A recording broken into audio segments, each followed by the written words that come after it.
Hello, Dawn Moore. Glad to be back with you again today. In a previous video, I suggested to you that on a contingent offer, particularly in this market of multiple offers and backup contracts, the seller should require the buyer to deposit a more significant sum of additional earnest money for the right to waive the contingency.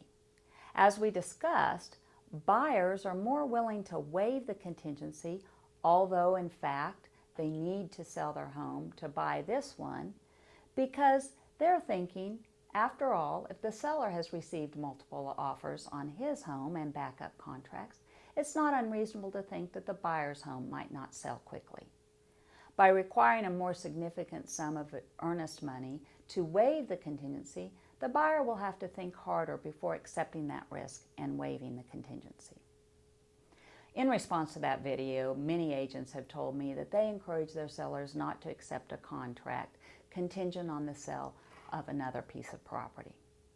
However, I submit to you that if the seller accepts a contract with the third-party financing addendum for credit approval attached to the contract, the seller may be, in fact, accepting a contingent offer.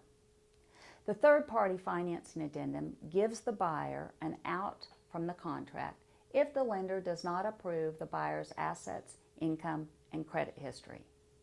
If the buyer's assets are tied up in their home, meaning the cash down payment must come from the sale of their home, then the lender's approval of the buyer for their assets is conditioned upon the sale of their home. So, if your seller does not want to accept a contract contingent on the sale of another piece of property, then it is not sufficient for you simply to tell the buyer's agent, don't bring me an offer with a contingency attached. Instead, you need to ask the specific question, does your buyer need to sell their home to buy this one? If the answer to that specific question is yes, then you know if you accept a contract subject to the third-party financing for credit approval, even though the addendum for sale of other property is not attached, your seller has in fact accepted a contingent offer.